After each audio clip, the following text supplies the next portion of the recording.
All right, we're back, and we are now going to open up our second pack. And just to quickly summarize, rare-wise, we've got Scattered to the Winds, Cinderglade, and we also got a foil full-face Swamp. Which is about a good $2 card right now. I'm going to open up another one of these guys. I don't have another one of those. I don't have Kiora. Kiora. I do have a Kiora. You know what? I'm going to open up Kiora. I don't have a match. Kiora, what you crazy things you give me? What crazy things? What crazy things? Alright, you go our first token this time. is a plant. Yay. I'm not going to look at my token, because the last time I attempted to look at a token, what did I get? A mythic. Mythic token? It wasn't a mythic token, it was a... Okay. It's just a core ally. No. I was meaning... No, I actually was looking at my land, and little did I realize that it was Maze's End. Oh, right back there. Yeah. So our first card for today is, again, we already went over. Before is the Vampire Assassin ally. So whenever you gain life, he gains a Death Touch. Right. So pretty easy. Again, I like allies a lot, so this ally thing would work really well. I got to 2 full return. I recognize the name. I wonder if that was a previous card. Just an old... They had that during Contra Tarkir. Yes, that's what it was. Return to Ravnica, I think they also had it for. And basically, for 4 mana, as sorcery, you can return up to 2 target creature cards from your graveyard to your hand. Now, one thing that I find is interesting is you're facing an Eldrazi-based deck where they exile some cards, put it into your graveyard. You could use that to follow up with it. It's like, oh, you exile this thing, bring it back. Haha, it comes to bite you in the butt.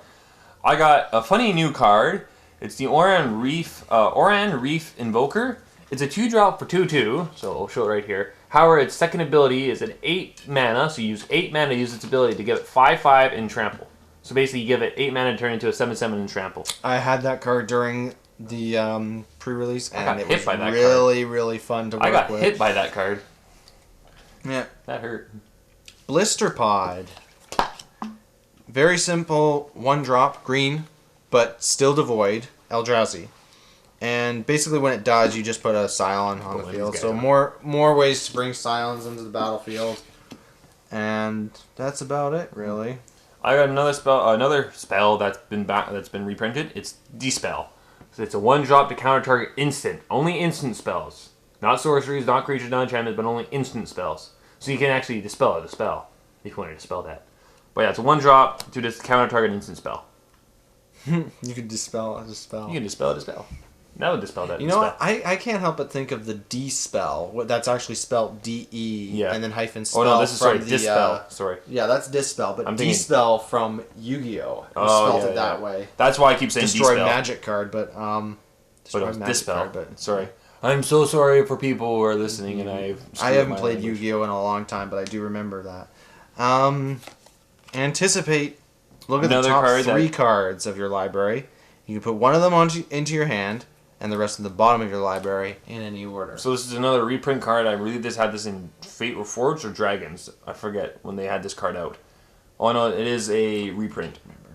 But I do believe that it was recent, quite recent. So another kind of cool card if you want to move your cards on top of your library around. I got another Eldrazi Devoid. It is the Mindraker. It's a 4-drop 3/3, and whenever you enter the battlefield, you may put a card from an opponent's graveyard from exile into his graveyard, and if you do, each opponent discards a card. Right. So again, that little thing where if a guy has something in his exile, you put that back in his graveyard, and then everyone discards a card. Yeah, you just need to keep in mind that if you want to take advantage of this, you need to make sure that you've got some ways to exile your opponents, which I'm pretty sure you can, especially with devoid creatures that can get that. Got Boiling Earth again, so I'm just gonna let that be. We already talked about that. I got the 1 damage to each creature you control. I got the Sure Strike. Sorry, I had to say something sure. Let's get it right. It's a 2-drop to give target creature. I'm not sure about that. Target creature gets +3 and +0 and gains first strike. So it's a nice little defending card to use. Yes. Or if your creature has Death Touch against a really big guy. I think I only have one of those in my deck because, it's nice to have, but with the way that my deck is going... Yeah. It's a really nice card. Just give first strike. Just one. We were talking earlier about special lands. We saw the green one. I now have the red one. Oh, the green one's right next. Looming Spires enters the battlefield tapped, and when it enters the battlefield, a target creature gets 1/1 and first strike until end of turn. So it's a nice thing. There's a lot of these cool new cards that they've been adding in. I like this one because it actually gives first strike. as well as 1/1 when it enters the battlefield. So I would actually usually play these cards first just to get it out of my hand because of the tap ability. That's but with why this I didn't ability like to give another creature like first strike, it's like, ooh, that can actually help my creature out a little bit. Yeah, that's what I was gonna say. Is the one thing that I don't like about these is they enter the battlefield tap. So if you're in a pinch for certain mana and you pull one of those, you're gonna feel a little bad. Yeah. So that's why I have very little of these at the moment. I got Inspired Charge, which is I believe another remade card. I think this made this back in Return Ravnica. It's a 4-drop creature control, get +2/+1 until end of turn. So just a little Something bit, like that. a little more of a buff, and it got Gideon there with I keep forgetting who's in the back there, but yeah. So we got Gideon right there, leading on a charge. He's going, "Rawr, we will get there," and plus it's actually instant speed, so we can actually do it during combat if you wanted to. I'm gonna quickly bypass mine because we already talked about it. It's the Fertile Thicket. The Fertile Thicket. I got another Eldrazi. Look at me with all the Eldrazi's. Again, this has Devoid and Ingest. It's a 3-drop 1/4, and it's the Bethnic Infiltrator. So again, he's got his Devoid, so he's colorless, and he's got his Ingest, so when he deal damage, when a creature goes combat damage to a player, and it will because it cannot be blocked. So it's unblockable, 1/4 for 3 mana, and it can automatically ingest kind of thing. So basically, attack, ingest kind of thing.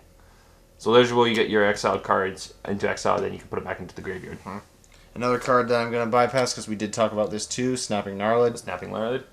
Alright, I got a Beast with Landfall. It's a 2-drop 2/1 with Trample. So again, with the Landfall, it gets 1/1 till on a turn.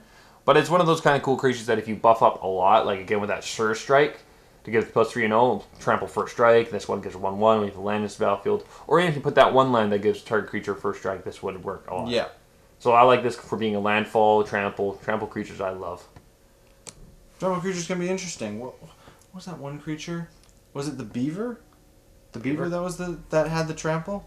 Badger. The badger. It was a badger. Charles the Charging Badger. That's what he called it. Yes. Charles the Charging Badger for the win. Spell Shrivel, and again we already talked about this. And so there's that one. Yeah. This one. My next one is going to be another. So another new card we got is a card they've reprinted. But when they the first printing of this was actually uncommon, but now it went down to common. It is Smite the Monstrous. So destroy target creature with power 4 or greater. It's Eldrazi. Actually, technically not reprinted because the one I'm thinking of, it actually was, I think it was a 5-drop, no, a 6-drop. Was it in one of the recent sets? It was in Theros. I'm thinking of one with Theros with Elspeth fighting the Hydra, but you can also scry one. So it's kind of one of those cool cards. I like this one because it can take out the Eldrazi's at instant speed. Yep. That card saved me a lot during the pre-release. Yeah. Complete Disregard. We'll continue. Another card that's always fun. I got the Kozilek Channeler. So actually, I did this once. I actually has Smite the Monstrous of the Kozilek Channeler. This guy's a 5-drop 4/4, and you can actually tap him for 2 generic mana. So yeah, tap him for 2 generic mana that can help you pop an Eldrazi out. Or use those big spells. Yep. Alright, so now we're getting into uncommons, and I see one that I don't recognize, but 7 mana drop. Oh, I might need this card. Trample and Hexproof. Yes. What have we here? This card saved me so much. He reminds me of that rare back in M14. Yep, Terra Stomper. Was that what it was? Were you thinking Terra Stomper, the one that cannot be countered? No, I think I have it in my trademark. What was it called? He'll be right back. What was that called? Well, in the meantime, we've got a Trample and Hexproof. So Hexproof is awesome, by the way. So it's a 7-drop 7/6, including 3 green. It's a Trample Hexproof beast. Witchstalker was what I was thinking. Oh, Witchstalker. The Witchstalker was... He cannot be targeted by blue or black spells. And if he does, put a 1/1 counter. Yeah, so slightly different, but for some reason that just reminds me. This one doesn't have Trample. No. But when I think of a green Hexproof... Well, I like it because it's 3/3 for 3. Yeah. 3/3 for 3. I got another Devoid. I got a lot of Eldrazi this turn. I got a Processor's Assault. So it's a 2-drop spell that, as an additional cost, you put a card from exile into opponent's graveyard. And it deals 5 damage. That's right, 5 damage to target creature for doing that little thing for 2 mana. It's a sorcery, though, so be careful a bit being a sorcery, but it's a 2-drop to basically do 5 damage if you do the special effect there. So it's a fun thing of like, oh, you got a big 5/5 there. Okay, I do this, I return that card from the exile into your graveyard, and I deal 5 damage to you. Or to your creature, sorry. That's always a fun card, right? I think I have one of those, actually. I do have a few of those. But, I don't have in my... I think I have like 1 or 2 of them, but, you know, when thinking about what kind of deck I want to build, may not necessarily get in. but with the amount of damage that it can do, it could be useful. Okay, this one's interesting. We've got the Resolute Blade Master. Oh, good. This is a good ally. I like this one. I don't know if I've seen this one yet. It is an ally. It gives double strike. Creatures you control gain double strike. So I was again, waiting for one. with this creature entering the battlefield or another ally entering the battlefield, all your creatures gain double strike until end of turn. So if you have a big creature deck, I mean, like have all these little 1/1s or all these 2/2s and 3/3s, you play him, everyone has double strike. You play another ally, everyone has double strike. You have double. And you only need just that one card ally on the field and just one other ally. And it is a 5 mana cost for a 2/2, but it's just like so good. I got a card that I haven't seen before, so I may need this one for my collection. It is Royal Spout.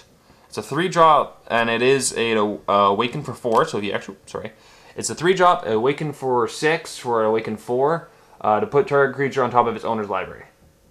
So it kind of works if you got a big creature on the field. That never mind. I Aether can't Spout? remember the name of it. I think that's what it was. I'm just thinking of a cat or creature, whatever it was, seems to getting swallowed by the sands, but I can't remember.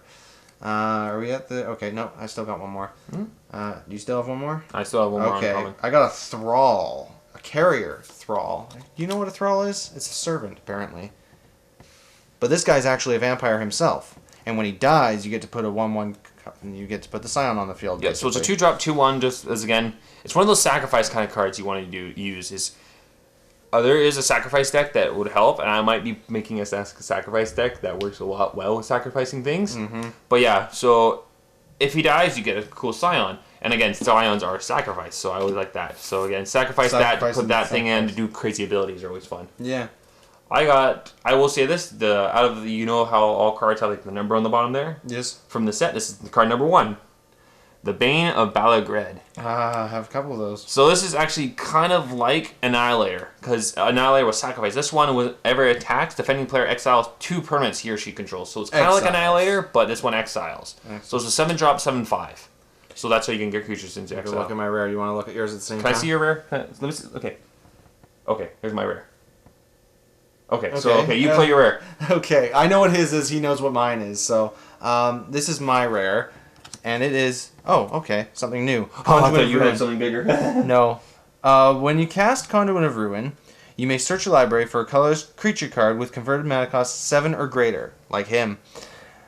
You reveal it, then shuffle your library and put that card on top of said library. And then the first creature spell you cast each turn costs 2 less to cast. Interesting. So that's a good Eldrazi card to make it. So yeah, the first creature card you cast each turn. So again, this would then cost 5 mana instead of the original 7. Oh, my fun. All right, let's see what I got. I'm gonna show off my land. I'm pretty sure this is my land. So I got a full face. Yours is decent. I got a full face plains, and then I'm going with the plains. Let's see what my rare is. It's decent, right? It's decent. It's just so funny. We got another slow land. We got Soldering Marsh, which is the Swamp Mountain. Again, tap for black, tap for red, and only enters the battlefield tapped unless you control 2 or more basic lands. I'm gonna put that down in the rares.